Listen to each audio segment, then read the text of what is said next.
Okay, so this video is primarily gauged at junior certificate German students who are using the VielSpaß book for their own reflective learning and revising towards the exam, be it first year, second year, or for third year. So again, it breaks the video is broken down into each chapter, talking about the various skills that ought to be learned in each chapter, and to see if you know them. And if you don't know them, you ask your teacher, you find out how to learn it, and you simply learn it. Again, so VielSpaß1 wie heißt du? You know heißen und sein, you know pronouns, you can say your name, you can dialogue, you can spell numbers, stuff like that. Okay?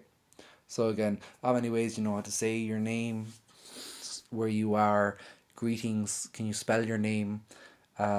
Again, the audio component you can't really control, so that's done. That should be a capital D, by the way. The oral component is primarily done in the classroom. You may have some bit of control over that, but primarily that would be heavily the teacher's responsibility. The rest, you can just look over your hardback copy, your grammar section, any folders or any kind of any note taking devices you have, just to make sure that you can check all of these off. And if you're comfortable with it, that's great. If not, note it so you can highlight it to your teacher. So again, the second one, woher kommst du? Very, very simple. As I say, you should know how to count to 20, where you live. You talk about yourself in countries, say where you live, count to 20. You can identify names, countries, languages, where people are from, so on and so forth. VielSpaß1, wie alt bist du?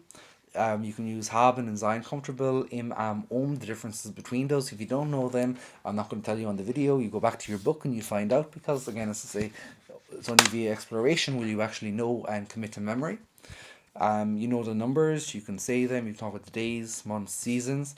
Again, so this is a checklist sheet for yourself. So kind of like feel free to stop the video at any time to make sure that, like for example in chapter 4, wie siehst du aus, you know yourself, you can just talk about yourself, you can talk about your clothes, you can talk about your uniform.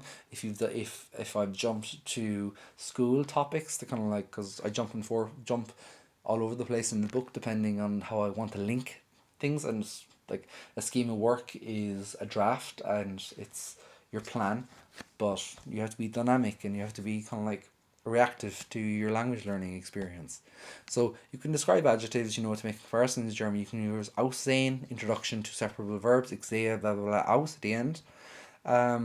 Again, make sure you know those. Again, erzähl mir über deine Familie. You know how to use the verb studieren, lernen, arbeiten und verdienen, how to conjugate it. Ich, du, er, sie, es, man, wir, sie. You've been introduced to the nominative and accusative case. What are they from a theoretical perspective? How do you apply them in a sentence?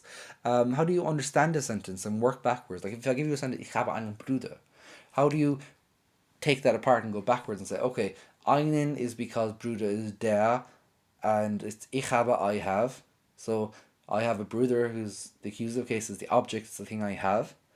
And because Bruder is der, if I'm looking at my list, I go down and say der goes to den, and then for the definite, ein goes to einen, so you can work backwards. So you should know those things. And if you don't know them, make a checklist of what you don't know, because everybody should have their own personal improvement plan, a PIP, of what they need to do. Because in terms of revising for exams or leading up to them, it's grand having a classroom based. Everyone's going to revise this day. Everyone's going to revise that day. You can divide into groups depending on. Yeah, this is for teachers, not for students. You can divide kind of like your students up into little groups depending on what their strengths and weaknesses are. Where the kind of person who knows what they're talking about can help the person who is a little more colourful in their knowledge, or just break them up into revising various teams. Okay, so VielSpaß1 hast du ein Haustier. You should know how to use the verb fressen versus essen. Trinken, how do you conjugate it? You definitely know the accusative and the definite articles. Talk about your pets. Ja, ich habe einen Hund. Heißt Rollo. Er ist 3 Jahre alt. Er ist schwarz und braun. Ich liebe Haustiere. Okay? So again, don't worry about the oral component because the oral component will be done kind of in class anyway. The oral component will be done also in class. Like they make sure you know the grammar that hinges, that knits together your knowledge of writing and reading, and to make sure you know that properly. Okay? So again, hast du Hobbys? I know the verb spielen, fahren, machen, gehen, hören, fernsehen, lassen, sammeln. Okay?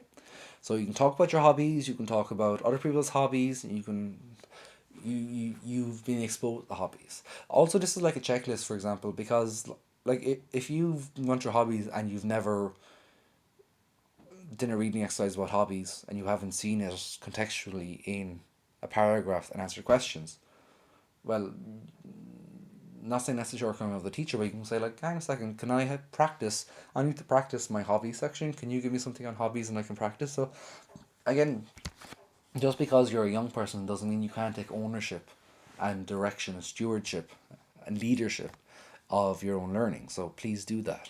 Again, so again, VielSpaß1 bekommt du Taschengeld. You know the verb kommen. You might know the verb ausgeben as well, to give money out. A several verb to give money. Ich gebe Geld for something else.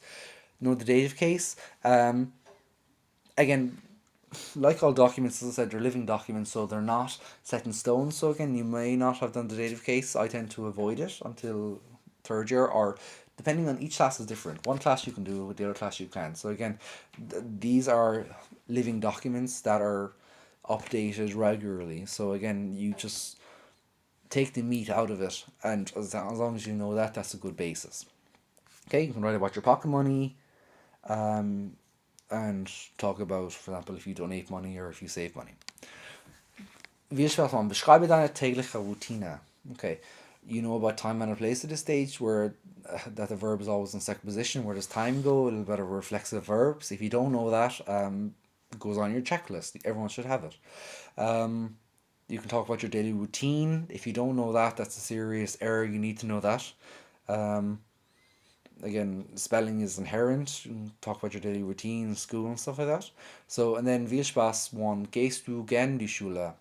Again, imperative, check that off, may or may not, because again, teachers aren't rigid, they don't strict the things as if they're like going to be killed if they don't do X, Y, Z, because you react to your class and you do what's in their best interest according to your own professional judgment. So again, talk about your school, your subjects, favorite teacher, worst teacher,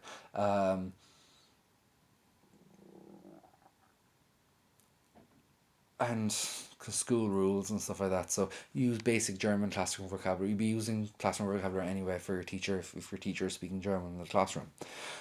So again, vad wohnst du? Again, so this sheet is a checklist. So you should be using it to check your own learning and take ownership of your learning as much as direction from a teacher, because like again, in life, when you finish school, people aren't going to be telling you what to do. You need to be able to counsel and look after and reason yourself, and if you can't do that, that's an important life skill that you haven't mastered yet. So use a dative and prepositions, again depending on when and where. This is like would be a wish list of things as opposed to actual things. So you can talk about your house, where you live, where you come from, descriptions, bedrooms. And then chapter 12, was isst du gern? So you know the verb essen, trinken, es schmeckt mir lieber. You can talk about what you like, what you don't like, vegetables. You can follow a basic recipe, you've listened to it, stuff like that. So again, so this is kind of like VielSpaß1 and going on a checklist of what you should know that you may use in the classroom, or you can simply use yourself to say, do I know X, Y, and Z? So it's like having two documents, one complete document, one half complete document. You're comparing one against the other to see, do I know this? And if I don't know something, how do I get to know it? How do I alert the teacher? How do I fill the error in my knowledge? Okay?